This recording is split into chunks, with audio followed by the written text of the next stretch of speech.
to episode 10 of the She Leads To podcast. My name is Apsora, and today we are honored to be joined by Allison, a current student at Harvard, a senior at Harvard, whose work advocating for undeserved communities, particularly in South Atlanta, has been deeply impactful.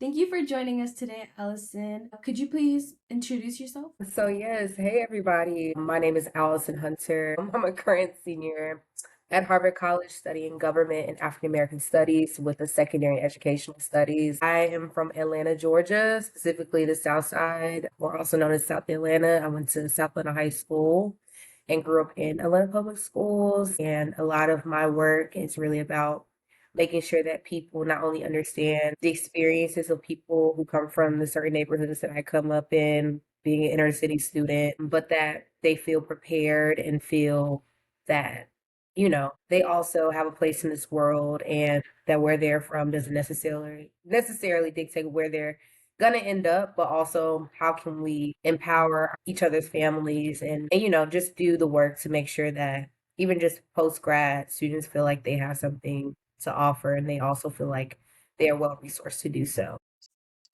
If I could ask, how was it like growing up in South Atlanta? Like, how did your environment shape your perspective on community, and yeah, just in general, how was it? I would just say there's a lot to that. There's a lot of different layers, actually. So, Harvard and UC Berkeley did a study basically saying that if you're born line, you have a 4% chance of rising above that in your lifetime. And I feel like that is a great statistic as to how I felt growing up there. Like, I think for us, like, we had community, but we also, like, a lot of my peers, we watch our friends, our peers be like, gunned down in our community, just to be frank. Safety was definitely an issue, but also like I think that kind of dictated the priorities of like the administration. Like it was like, okay, we just want to get these kids across the stage. Post grad wasn't necessarily like the college and career opportunities weren't necessarily drilled into everybody. And I also think that, a lot of other kids, like especially myself, my mom tried to shelter me as much as possible because she didn't want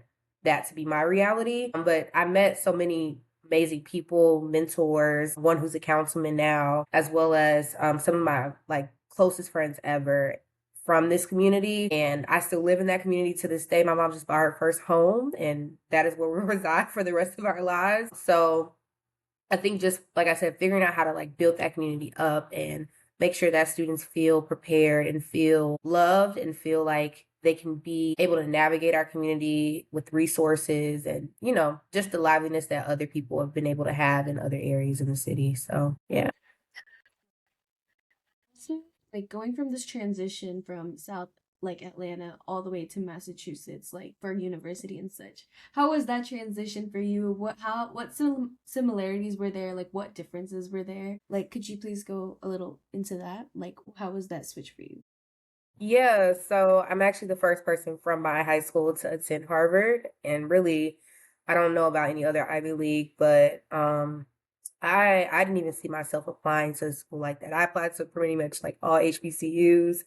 I was set on Spelman College as one of the schools that I wanted to attend. And my mentor literally called me a day before the deadline for Harvard and was like, girl, I know you don't want to submit, your scores because that's another thing. Like we could talk about SAT, ACT. That's a long 1 hour conversation in itself. But like I didn't want to. We just didn't have that as a priority at my school.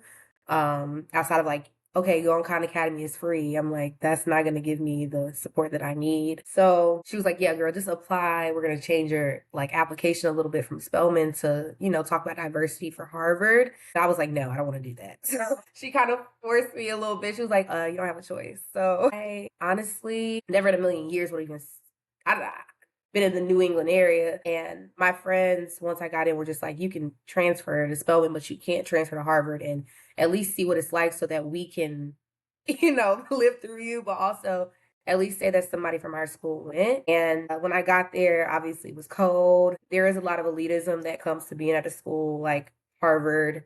And I think just a difference in like diversity. Like I grew up in a Black, Hispanic, predominantly neighborhood. And I think that in itself is just a big difference here. But also like Southern hospitality and I think me and my peers, like, we were understanding of each other's like circumstances. And, like, I grew up in a single parent household. I lost my dad in high school. Like, a lot of us had the same like circumstances. So that necessarily wasn't like a spectacle like it is here. Like, a lot of parents here, they come every Visitas or they come every, parent weekend. And like, you just see a different level of support. And even spring break looks a lot different than like us trying to figure out to do plans at like a little, like cabin in Tennessee. Like, it was just a lot of different experiences for me that I just was like, wait, like, this is a whole different type of wealth. This is a whole type of, different type of like experience. And I think one of the biggest things in navigating that was just learning that, like, my experience is what makes me me. And like, I will be doing the service to not just share that around the world, but also like I have the opportunity to bring my peers up with me and like and let them, get a taste of like what it feels like to meet somebody from somewhere like South Atlanta or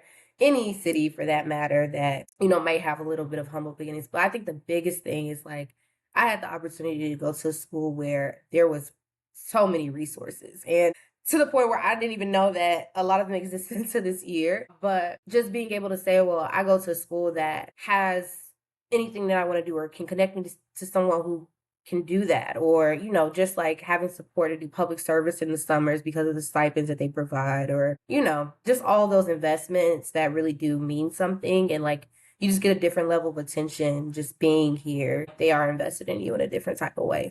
I think that that was really different for me. And it was hard too, because, you know, you feel like you have your community on your back. Like, you feel like a little bit of that survivor's guilt too. And like coming from a community that is changing and you're hearing about things happening, it is a lot. Yeah. But you made it. It was hard, but you still made it. You're in Harvard, like, and you're in your last year. That's actually so crazy. Like, but I've seen also like you've been involved in like advocacy work, like particularly like supporting homeless communities. Was there anything that initially inspired you to take that path? Maybe like a specific experience or anything like that? But yeah. Yeah, so I have a lot of passion projects. I think for me, youth development is one, and then education is another. And within that, I think that also creates these little things that kind of go into that, like homelessness. In 2020, we all know that like COVID hit. It was also really, really cold. We were dealing with like the George Floyd murder and just things that like were really shifting the way that our communities look. And for me, Georgia Department of Transportation had actually flipped like tents over and like made people like move from where they were, and they're still there to this day, which I feel like it was pointless to begin with. But these people uh, did not feel like, and during that time because of COVID, they decided that they didn't want people getting sick, so they had closed down the show. It was just a lot. And for me, I thought about certain privileges of like even being able to take a shower every day, like things that I did have. And, I feel like I was in an underserved community. But things that were luxuries for me, like being able to get up and go to school and be able to return to the one place they call home. So I had a mentor, and he's still like one of my best like mentors and support systems to this day. And one of my friends who I've been working on like this documentary with, and we also attended the same school together. They were the people who were just like, whatever you want to do, let's do it. Like, let's figure out how to do it. And that was like something that had really like hit home for me. So, I'm just thinking of different ways to do it because, it's one thing to like, go out into the community and like try to put something in their pockets, but it's another to kind of like figure out how to advocate and change policy. So we were outside with like microphones and everything, just protesting that. I created a petition online, which garnered a lot of more, signatures than I thought would ever happen. And one of my teachers dedicated her birthday to like helping get some stuff off Amazon so that we could just give out like sleeping bags and tents and things like that. And for me, that kind of sparked just like the idea that community can be found anywhere and that there are people who will definitely support you, especially when it comes to like just changing how you see things and wanting better for your community. And ever since then, like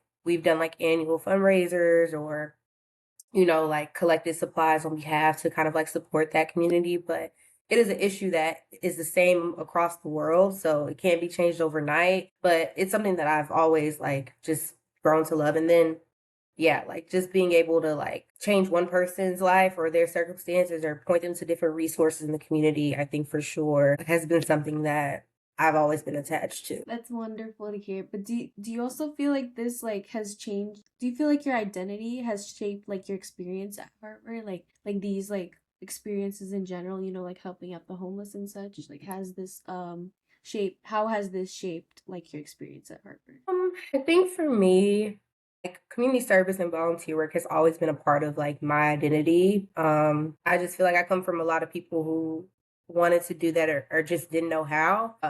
And I think they kind of empowered me to just like look outside of myself.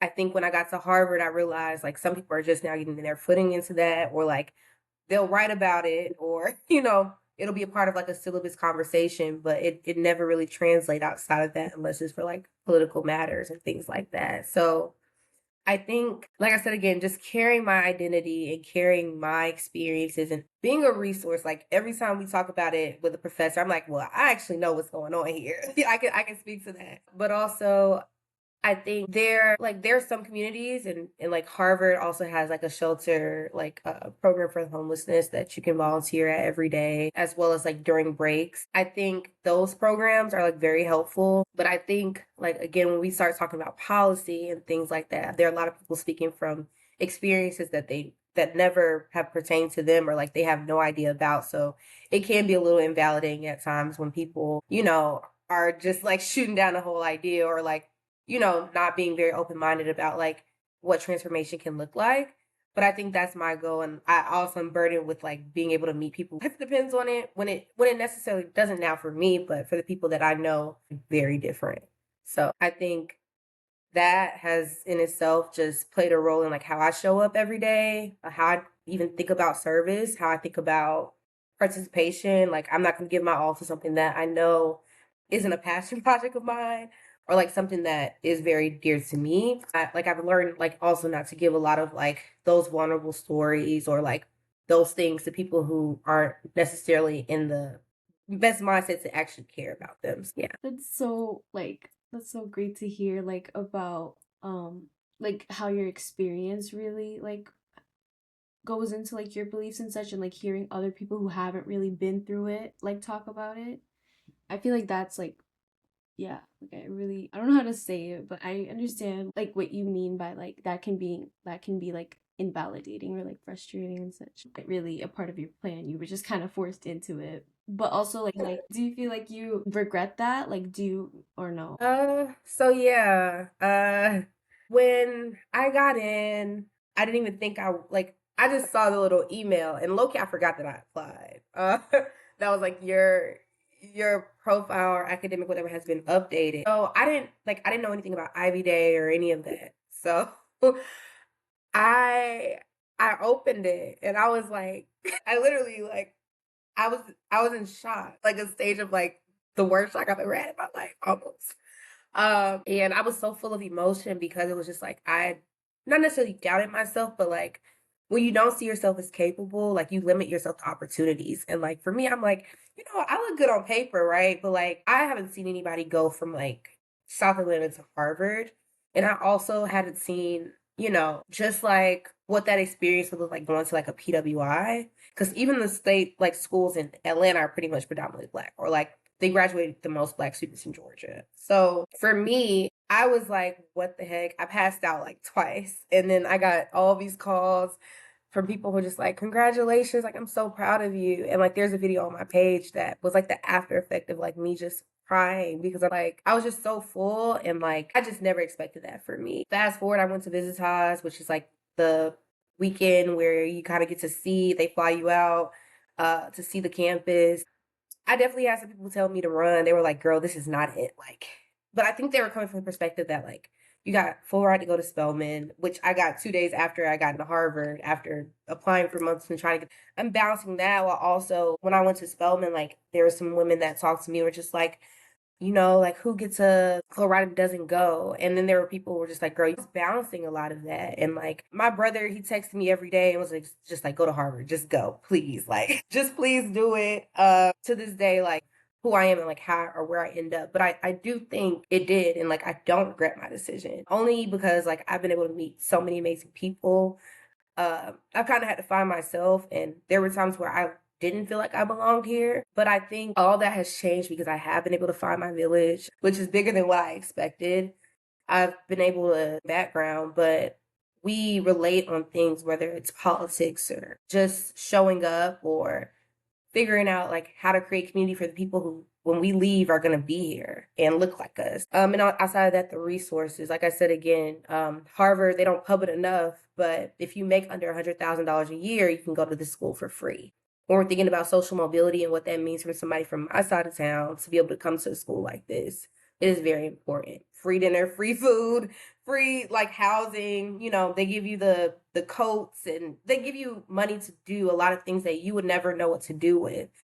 I think that that has changed how I look at institutions like these. Like, yes, like it's the best, like as far as academic resources, but I also think that for people who come from like more humble circumstances, beginnings, it has the opportunity to change how you show up and like what capacity you can show up in, because you've been able to not only make sure that your family's good, which is always like that was my first priority, is like I want to make sure that regardless, like my kids are never going to be making, you know what I mean, under a certain amount of money, or like they're going to be able to choose whatever school they want to go to without having to cry and pray every night and apply for scholarship. My mom, she's never going to have to work as hard as she did again to just take care of me and my little sister. And like that in itself is like a burden that always is in the back of your mind. Like, how do I show up? But also, now I can help, and I'm confident. I'm more confident that I'll be able to help and pay it forward. And all the people who've invested that I felt seen and safe, they'll, feel that I was able to pay that forward by creating that same investment and maybe at a larger scale with other people. So I'm super blessed and super grateful to be able to do that and feel more confident in that now. Yeah, that's great to hear, like giving back to your family because all they've done for you and stuff like that. I know you said that you were studying African American studies at Harvard, I Yes. think. Did you know that this was the path you always wanted to pursue? Or So no, no, actually, I knew I wanted to study Black people and the intersectionality of like politics or like community building and like just making sure that like whether you go to a public, private, or charter school, like Black students and students of color still feel like confident, and it's not public schools shaping that. It's like the investment from the city and the school board and all those things. But I originally came in wanting to create my own major because I found out that was a thing. It takes a lot more to do that. And also, I was just like, I probably can still do the things that I want to do once I found out about a joint and a double, which is basically like two different programs that give you like 2 degrees or like the ability to intersect two together. So I just started taking classes that I really like. And I was like, if I'm going to do anything at this school, I'm going to take a class that really goes in the depth of my history, which is being African American. And that itself across like Ivy League schools is an anomaly of being like a descendant of an enslaved person. So for me, I took the class and I was like, they don't even teach this in my school. And I go to a predominantly Black school. And like I've been doing that for the last like I guess 15, 16 years of my life. So yeah, I took the class. I learned that we were philanthropists before, like we were kings and queens, of course. Like we were well respected before the United States and the transatlantic slave trade. But also, learning that I was a descendant of a enslaved person and like what that actually really meant. And we call it generational African American. That's the term that we use. Learning like all those experiences are not an anomaly. Like we all feel that like we come from somewhere, and like our culture is, it's unfortunately been pushed to be mainstream, but like we do have our own culture. Like we celebrate Mardi Gras, we go out, and like the music that we listen to, house music, like all those things come from like our ancestors. I was like, I do want to learn about this, and I want it to be something that is sacred for me, but also it's something that I can use as I'm making decisions about my community. So I took the classes, I enjoyed every single one of them. Actually, Harvard also doesn't publish enough, but we have like Angela Davis's archives. Like we have a lot of different like political leaders, their archives and journals and things like that that we can go into and just pull and just see how they were well respected, because they have all these narratives that this woman was the most wanted in the FBI during the time, but like she was like looked up to by so many different people. And I think that like just having, because if we know like where we came from and like that we didn't just populate when slavery happened, like I think that that'll also help us with being able to bridge a lot more gaps within just education just in general. So I was like, I got to educate myself too. And that's kind of how that came about. And I wouldn't change that for the world. That department has been so supportive with me. Even when I wrote my thesis, I ended up writing my thesis in African American Studies and government instead of government and African American Studies, which is like a primary and allied situation, because I just got more support and I felt like they were also okay with me having this intersectionality of like talking about how policy and the schools that you attend kind of shape, the trajectory of African American students, but also why, they don't really look at educational systems or like even where those decisions come from as like governmental institutions, but they are. And we don't talk about it enough in the government department, but we talk about it all day in African American studies when we're talking about how schools were segregated or like what policies were in place to kind of like prohibit us from even being able to drink the same water from a water fountain from a white person. So just being able to reflect on that and learn about all those things, they definitely helped me, and I don't regret it for it or would change it for a thing. As you are a senior in Harvard, do you have like plan for what you're gonna do like after you graduate? Like, do you know what you're gonna do? Yeah, so well, I do want to go to law school, and that is one of my goals. And then my full goal as of right now is to be a civil rights or education attorney, and then maybe be a superintendent for my school district as well. So I'm balancing all of those things. I'm thinking about like a JD PhD situation. But post grad, I will be in South Africa for a year. I got the Michael C. Rockefeller Fellowship, which basically it gives you 30 grand to go to a school, not a school, but I just actually applied for my passport 3 days ago. So I'm super excited. And there I'll be doing a project on collecting stories of post apartheid and how we're teaching resilience in classrooms from kitchen to classroom, sorry. And basically how we can kind of translate and compare that to like chattel slavery and like how, that's kind of created a lot of like barriers to the state of educational systems. With post apartheid being that like 1994, Black South Africans weren't learning anything but like mechanical and technical skills instead of like math, ELA, reading, all these things. So I'm super excited to do that. Country for their first time for a project like that. That sounds very exciting. As someone not who doubted themselves, but like was very shocked that they had like gotten into an Ivy League, like what do you have to say to like students who are applying to universities and colleges, especially prestigious ones like Harvard and such? You really got to take a chance on yourself. And I say this all the time, like you always keep applying, because I got a lot more no's and I got yeses, but those yeses meant a lot more to me. And whether it's $500, $1,000, $20,000, whatever that money was they gave me to be able to go to school or even get a scholarship to go to a school that I really wanted to do, I had to get out of that mindset that like there's also thousands of other students who are applying, but also, my journey is my own journey. So I'm not gonna let what is happening with them affect, or my rejection affect like the things that I can do. But also you really do, like I said, have to just take a chance on yourself just in general. Hadn't had my mentor not called me that day, I would not be here. And, my life has changed. Like even the fact that like I'll be able to go to a country for a year and be able to study and also be able to do a little bit of rest, because I've been just all over the place up here. I think that in itself is a testament to just like, what's the great outcomes that happen when you take that chance. The risk, the greater the risk, the greater the reward. But also like when you get to places where you're making decisions like this, like to be uncomfortable is gonna be a lot better for you in the long run. Like you're gonna be able to take a lot out of that. And I think also when you're like just going through that application process in general and thinking about those decisions, like you I took into account, somebody told me this like a long time ago, I don't remember who it was, but you have to be an angel to yourself before you can be an angel to others. And that means that you got to take on all of these different opportunities and like make sure you're good, your family's good before you're able to do the work that you need, from things like financial freedom or like learning, how to network and work with different people that don't necessarily look like you. So you might be uncomfortable for a little bit, or it might even think, you might think of this as uncomfortable, right? But at the end of the day, like you never know like how many blessings are coming your way from just taking that one opportunity that you thought was going to be like so sick. And for me, Harvard wasn't necessarily that. It was just I was so far away from home. I didn't know anybody from my community who had ever navigated this place. In fact, I had so many people say, oh, like, you might end up in a mental hospital, like what this is going to look like for you. And, just the fear that people were going to look at me as way different because I'm looking at the socioeconomic thing again of like only 4% of my school's population is in the bottom 20%. And that in itself is just like, wow, like I'm a 4% again, like I'm a part of that 4% again. So you might. What that is and what that means to you?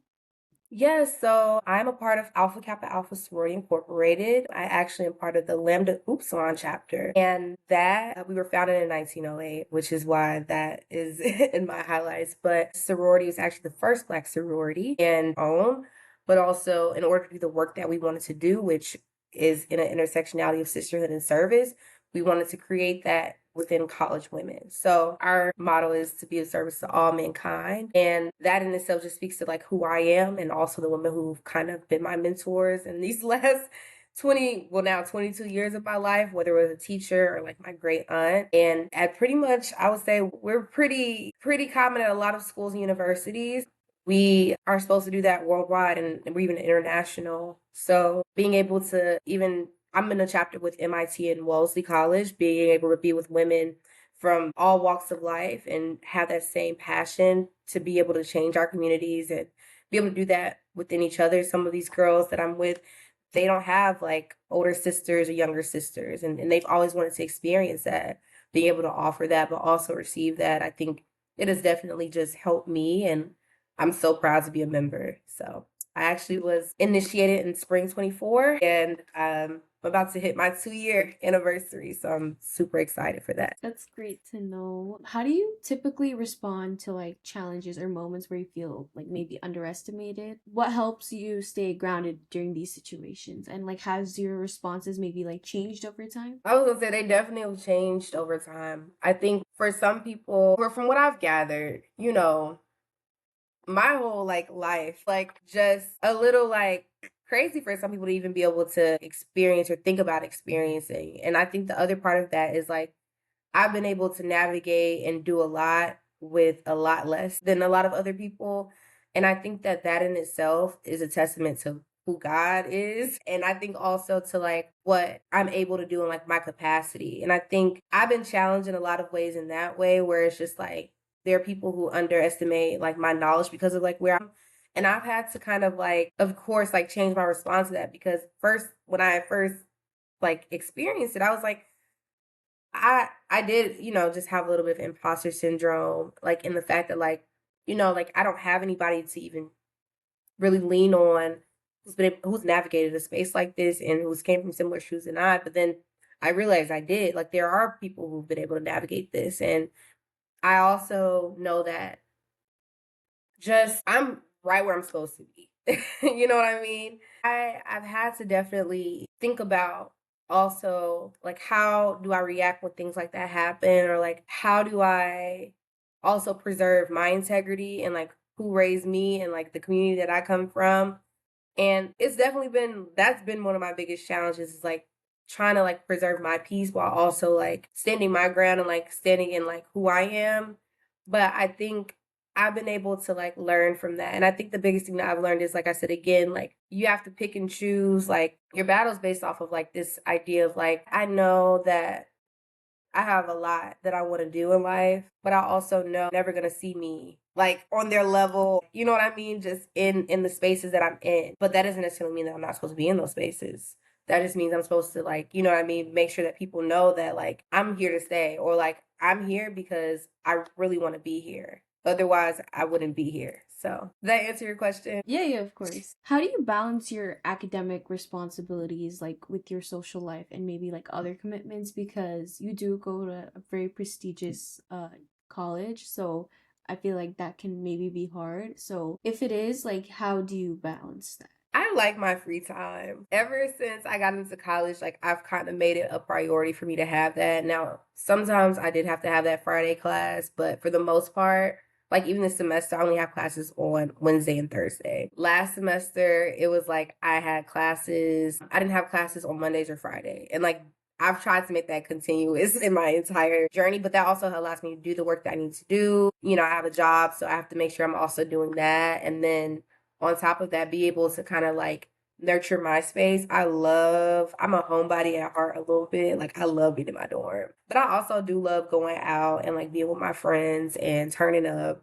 That's been the biggest thing is just like scheduling time for myself or like making time for me to be able to rest because rest is super important when you're in places like this. Like I know a lot of people who only get like 3 or 4 hours of sleep. And I'm just like, I get my sleep. I might get a little extra sleep on top of that. But it's because I make time for it. And I think when you're navigating a space like this, like you definitely have to make time to be able to just sit back and like reflect on how your week went or just how your day went, like just in general, like being able to just sit and like do your work. And like I'm still not in the library space. Like me and my friends, like they've helped me start navigating the library situation and sitting in there for a long time. But it did take me, I was like, I'm gonna sit in my dorm and do my work, or I'm gonna have my music going in the background. I'm gonna go to the gym. Just things that, you know, just allowed me to pour back into me or like have that silence for myself, if that makes sense. Yeah, no, the east side of the US is so cold, like especially during the winter. So, because I live in New York, so it's been a very harsh winter. We had a Whew. bunch of snowstorms. But that goes into my next question, asking like, what do you do on your free time? Like maybe any hobbies and such? Yeah, so yeah, I'm actually for the first time being able to do my hobby in my class. So I'm in music in the recording studio. I sing. I also used to do a lot of acting when I was like in middle school and high school too. And I'm part of my sorority, which, you know, there are fun things that we do in our sorority too outside of service. And I'm a part of a lot of organizations on campus. The biggest ones being like me being a mentor and the co-director of that mentorship group for Black students, Black high school girls in the Cambridge and Boston area, and also being part of the Generational African American Student Association, which again, descendants of enslaved people, we come together to do like service and also, you know, just to bask in each other's like, you know, experiences and play spades and things like that, which is the fun part, right? And I think that like I've been able to do a lot in my free time with those organizations and also within those hobbies. But I think with school, like you don't get to go to the gym as much or you don't get to do like all the extracurriculars that you did in high school. And that was a lot for me because I feel like I was on top of where I was like, how am I? Like when I look back on my resume, I'm like, I was Superwoman back in high school. But here it's like, nah, you got to pick your 3 or 4 organizations and like just give your all into those instead of trying to balance all of those because burnout is super, super quick. And I've been in spaces where I was just like, even like my freshman year, I knew I was like, y'all want all of these hours to be spent on this one thing. And I really want to prioritize the things that I love and I enjoy.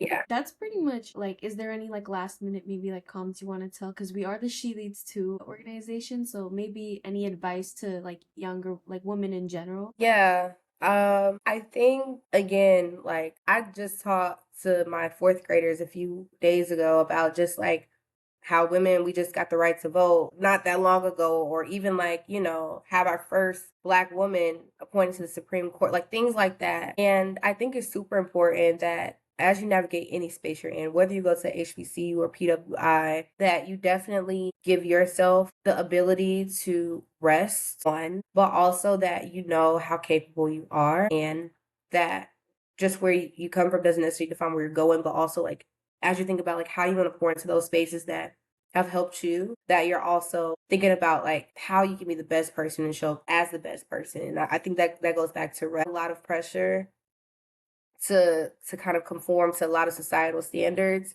that I think are just not appropriate for other things and like all these other hats that we're just pouring as much as that into ourselves. So I think that I would just say like as y'all are navigating those spaces to definitely keep in mind that like you are capable. Don't let anybody undermine your success or like where you've been, what you've been through or where you've been through. But you know, protect your peace too. That you don't have to always what's for you will be for you for sure. So yeah. Thank you so much for sharing your experiences and insights with us today. We really appreciate your time and your perspective. It's been very nice talking to you, and I hope we had a very meaningful conversation. And thank you to all the listeners for our She Leads to podcast. Thank you for having me. Thank you so much. It was so nice talking to you. It was so nice talking to you too. I really enjoyed our conversation. And you're so beautiful, by the way. I don't know if I mentioned that before. You're Thank so you. You too.